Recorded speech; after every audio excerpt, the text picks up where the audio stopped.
ഈ വീഡിയോ നിങ്ങൾ ഒരിക്കലും തട്ടി മാറ്റി പോകരുതട്ട. ഒരു ചെറുപ്പക്കാരൻ്റെ ഒരു അനുഭവ കഥയാണ് ഞാൻ നിങ്ങളോട് പറയാൻ പോകുന്നുള്ളത്. ആ ചെറുപ്പക്കാരന് 3 ജ്യേഷ്ഠന്മാരും ഉപ്പാവുമാണ്. അവൻ്റെ ഉമ്മ മുമ്പേ മരണപ്പെട്ടു പോയത് കൊണ്ട് അവന് ഒറ്റപ്പെട്ട ഒരു രീതിയിലായിരുന്നില്ല. കാരണം വെച്ചാൽ വീട്ടിൽ അവൻ്റെ 3 ജ്യേഷ്ഠന്മാരും ഭാര്യമാരും മക്കളുണ്ട്. അതുകൊണ്ട് അവന് ആ ടെൻഷനുകളെല്ലാം മാറിപ്പോകുകയായിരുന്നു. അങ്ങനെ സന്തോഷകരമായ നല്ലൊരു കുടുംബമായിരുന്നു. അതിൻ്റെ ഇടയിൽ നിന്നാണ് ഉപ്പ നാട്ടിൽ വന്നിട്ട് രണ്ടാമത് കല്യാണം കഴിക്കുന്നുള്ളത്. രണ്ടാമത് കല്യാണം കഴിച്ചതിന് ശേഷം വന്ന രണ്ടാനമ്മ നല്ല സ്വഭാവം നല്ല കാര്യങ്ങളുമായിട്ട് നല്ല സന്തോഷം വീണ്ടും അവിടെ വർദ്ധിച്ചിരിക്കുകയായിരുന്നു.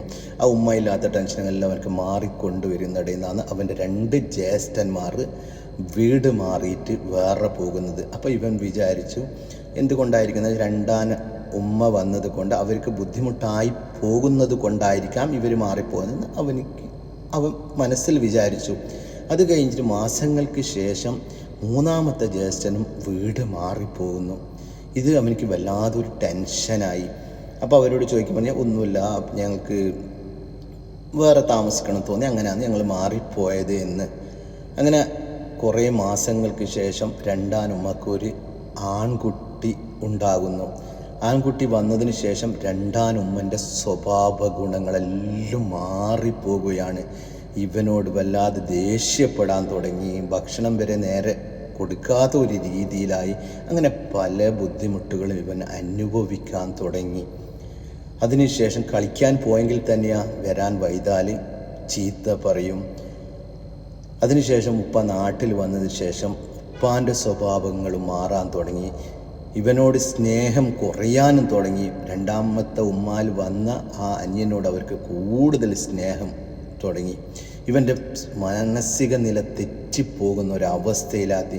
എൻ്റെ പ്രിയപ്പെട്ട സഹോദരന്മാരെ, നിങ്ങൾ 2ാം കല്യാണം കഴിക്കുന്നുണ്ടെങ്കിൽ ആയിരിക്കും അങ്ങനത്തെ എത്തിക്കാതിരിക്കട്ടെ എന്ന് പ്രാർത്ഥിക്കാം. അങ്ങനെ സംഭവിച്ചിട്ടുണ്ടെങ്കിലല്ലേ നിങ്ങൾ ഒരിക്കലും മുമ്പുണ്ടായ മക്കളെ നിങ്ങൾ ഒരിക്കലും വേർതിരിവ് കാണരുതേട്ടാ. കാരണം ചില മുമ്പ് നിങ്ങൾക്ക് കിട്ടിയ മക്കളുണ്ടല്ലോ, അവർ എത്രത്തോളം നല്ല സന്തോഷത്തോട് ജീവിച്ചിട്ടുണ്ടായെന്ന് നിങ്ങൾക്കറിയാമല്ലോ. പക്ഷെ ഒരിക്കലും നിങ്ങൾ അവരെ വേർതിരിവോടെ കാണരുത്. നമ്മളെ പഠിപ്പിച്ചിട്ടുള്ളത് തന്നെ എന്താണ്, മക്കളുടെ മുമ്പിൽ നിന്ന് നമ്മളെ സ്വന്തം മക്കളെ നമ്മൾ താലോട്ടരുതേ, അവരെ സ്നേഹിക്കരുതേ എന്നാണ് നമ്മളെ പഠിപ്പിച്ചിട്ടുള്ളത്. പക്ഷെ നമ്മുടെ സ്വന്തം വീട്ടിൽ അങ്ങനെ സംഭവിക്കുമ്പോൾ എത്രത്തോളം ആ സഹോദരന് എത്രത്തോളം ടെൻഷൻ ഉണ്ടാവും നമ്മളൊന്ന് ചിന്തിച്ചിട്ടുണ്ടാ? ഒരിക്കലും അങ്ങനെ നിങ്ങൾ 2ാമത്തെ അഥവാ കല്യാണം കഴിച്ചു പോകുന്ന പെണ്ണുങ്ങൾ എൻ്റെ വീഡിയോ കാണുന്നെങ്കിൽ ഒരിക്കലും നിങ്ങളെ മുമ്പുണ്ടായ മക്കളോട് നിങ്ങൾ വേർതിരിവ് കാട്ടിക്കരട്ട. സ്വന്തം മക്കളെ എന്നറിഞ്ഞിട്ട് തന്നെ നിങ്ങൾ അവരെ സ്നേഹിച്ച് വളർത്തണം. അതല്ലെങ്കിൽ നിങ്ങൾ നാശത്തിലേക്കാവും. ആ മക്കൾ